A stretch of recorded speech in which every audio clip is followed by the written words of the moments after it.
اور وضو کرنے میں دنیا کی کوئی بات چیت نہ کرے، بلکہ ہر عضو کے دھوتے وقت بسم اللہ اور کلمہ پڑھے۔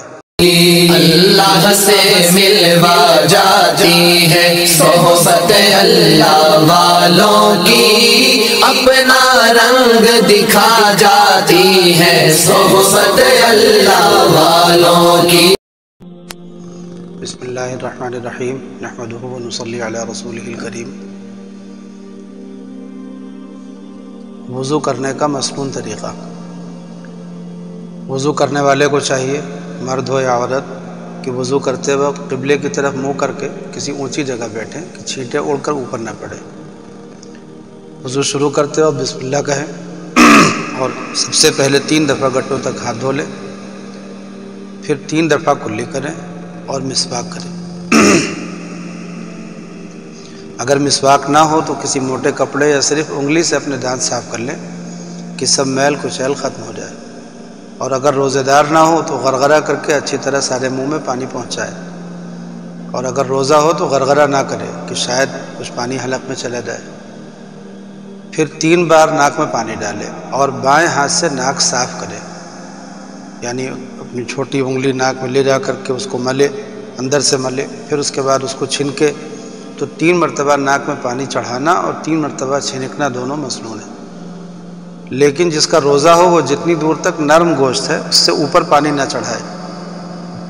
پھر 3 دفعہ منہ دھوئے، سر کے بالوں سے لے کر ٹھوڑی کے نیچے تک، اور ایک کان کی لو سے دوسرے کان کی لو تک سب جگہ پانی بہہ جائے، دونوں ابروؤں کے نیچے بھی پانی پہنچ جائے، کہیں بال کے برابر بھی سوکھا نہ رہے۔ پھر 3 بار داہنا ہاتھ کوہنی سمیت دھوئے، پھر بایاں ہاتھ کوہنی سمیت 3 دفعہ دھوئے، اور ایک ہاتھ کی انگلیوں کو دوسرے ہاتھ کی انگلیوں میں ڈال کر خلال کر لیں۔ انگوٹھی، چھلا، چوڑی یا گھڑی اگر مرد پہنے ہوئے ہیں تو اس طرح کی جو چیز ہاتھ میں پہنے ہو اسے ہلا لیں کہ کہیں سوکھا نہ رہ جائے۔ پھر 1 مرتبہ سارے سر کا مسح کریں، پھر کان کا مسح کریں، اندر کی طرف کو کلمے کی انگلی سے اور کان کے اوپر کی طرف انگوٹھوں سے مسح کریں، پھر انگلیوں کی پشت کی طرف سے گردن کا مسح کرے، لیکن گلے کا مسح نہ کرے کہ یہ برا اور منع ہے۔ کان کے مسح کے لیے نیا پانی لینے کی ضرورت نہیں ہے، سر کے مسح سے جو بچا ہوا پانی ہاتھ پہ لگا ہے وہی کافی ہے۔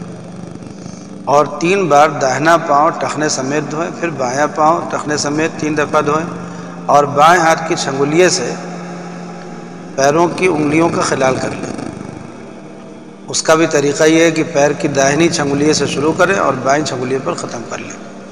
تو یہ مسنون طریقہ ہو گیا وضو کرنے کا۔ شروع میں بسم اللہ پڑھنا ہے، آخر میں دعا پڑھنی ہے، درمیان میں بھی ایک دعا پڑھی جاتی ہے، اللہم اغفر لی ذنبی ووسع لی فی داری وبارک لی فی رزقی، اور آخر میں پڑھتے ہیں اللہم اجعلنی من التوابین واجعلنی من المتطہرین، اور سورہ انا انزلنا یعنی سورہ قدر پڑھ لینا چاہیے، اور اسی طرح سے کلمہ شہادت بھی وضو کے درمیان پڑھ لینا بہتر ہے۔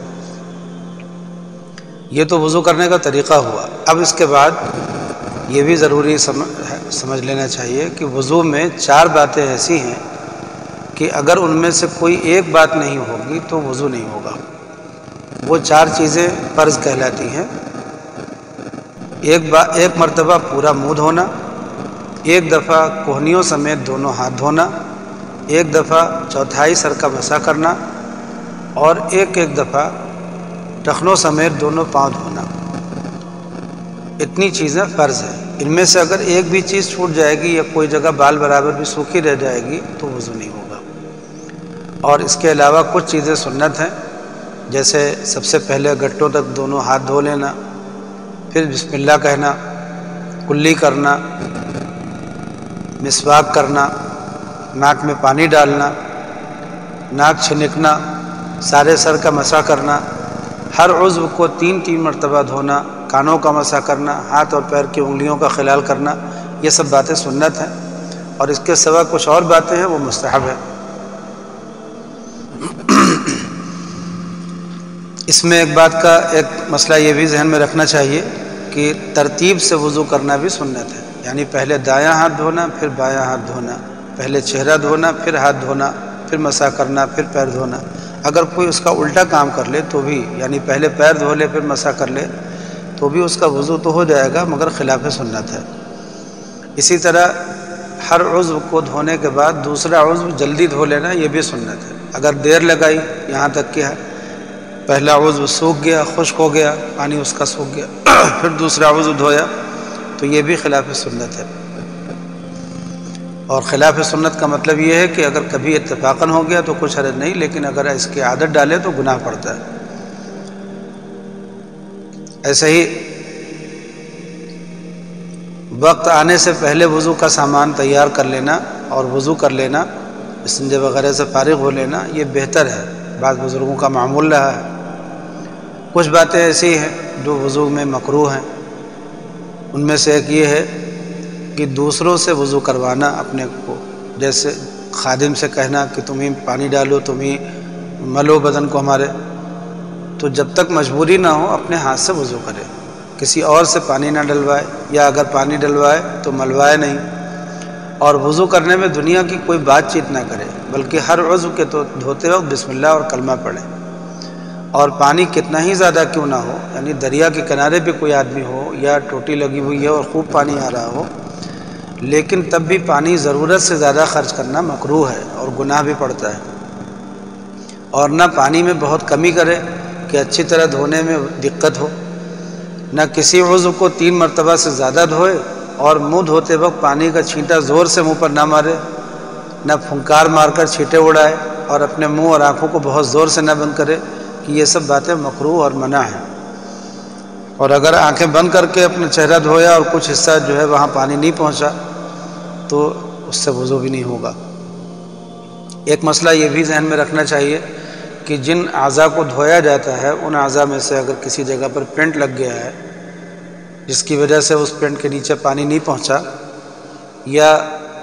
آٹا لگ کر کے سوکھ گیا تھا، یا ایسی کوئی چیز جس کی وجہ سے اندر پانی نہیں پہنچا، تو پھر وضو نہیں ہوتا، تو کسی نہ کسی طرح اس کو چھڑا کر کے ہی پڑھنا چاہیے۔ وضو کے بعد کی دعا تو ہم نے بتا دی ہے۔ وضو کر چکنے کے بعد بہتر یہ ہے کہ آدمی 2 رکعت نماز پڑھ لے، اگر کوئی اور وقت کسی اور نماز کا وقت نہیں ہے تو وضو کے بعد بھی 2 رکعت پڑھ لینا مستحب ہے۔ اس کو تحیۃ الوضو کہتے ہیں، حدیث شریف میں اس کا بڑا ثواب آیا۔ اسی طرح ایک مرتبہ وضو کر لیا تو جب تک وہ وضو ٹوٹے نہیں اس سے جتنی چاہے نمازیں پڑھ سکتے ہیں۔ کئی وقت تک وضو نہیں ٹوٹے تو کئی وقت کی نمازیں پڑھ سکتے ہیں اس سے۔ ایک مسئلہ یہ بھی ذہن میں رکھنا چاہیے کہ کسی کے ہاتھ پاؤں پھٹ گئے اور اس میں موم، روغن یا کوئی دوا بھر لی، تو اگر بغیر اس کے نکالے اوپر ہی اوپر پانی بہا دیا تو بھی وضو درست ہے۔ ایسے ہی وضو کرتے وقت ایڑی پر یا کسی اور جگہ پانی نہیں پہنچا اور جب پورا وضو ہو چکا تب معلوم ہوا کہ فلانی جگہ سوکھی ہے، تو وہاں پر فقط ہاتھ پھیر لینا کافی نہیں بلکہ پانی بہانا چاہیے، تھوڑا ہاتھ میں پانی لے کر کے اس پر بہا دینا چاہیے، یعنی پانی بہنا چاہیے اس جگہ پر۔ اگر ہاتھ یا پاؤں وغیرہ میں کوئی پھوڑا ہے یا کوئی ایسی بیماری ہے کہ اس پر پانی ڈالنے سے نقصان ہوتا ہے تو پانی نہ ڈالے، وضو کرتے وقت صرف بھیگا ہاتھ پھیر لے، اس کو مسح کہتے ہیں۔ اور یہ بھی نقصان کرے تو ہاتھ بھی نہ پھیرے، اتنی جگہ چھوڑ دے تو بھی وضو ہو جاتا ہے۔ اگر زخم پر پٹی بندھی ہو اور پٹی کھول کر زخم پر مسح کرنے سے نقصان ہو، یا پٹی کھولنے باندھنے میں بڑی دقت اور تکلیف ہو تو پٹی کے اوپر مسح کر لینا درست ہے، اور اگر ایسا نہ ہو تو پٹی پر مسح کرنا درست نہیں ہے، پٹی کھول کر زخم پر مسح کرنا ضروری ہے۔ اگر پوری پٹی کے نیچے زخم نہیں ہے تو وہاں بھی یہی مسئلہ ہے کہ اگر پٹی کھول کر زخم کو چھوڑ کر باقی جگہ دھو سکتے تو دھو لے، اور اگر پٹی کھولنے میں زحمت ہو زیادہ تو ساری پٹی پر مسح کر لے، جہاں زخم ہے وہاں بھی اور جہاں زخم نہیں ہے وہاں بھی۔ پلاسٹر وغیرہ جو بن جاتا ہے اس کا بھی یہی حکم ہے کہ جب تک اس کو کھول نہیں سکتے تو بس وضو کرتے وقت اس حصے پر ہاتھ پھیر لیا کرے تو یہ مسح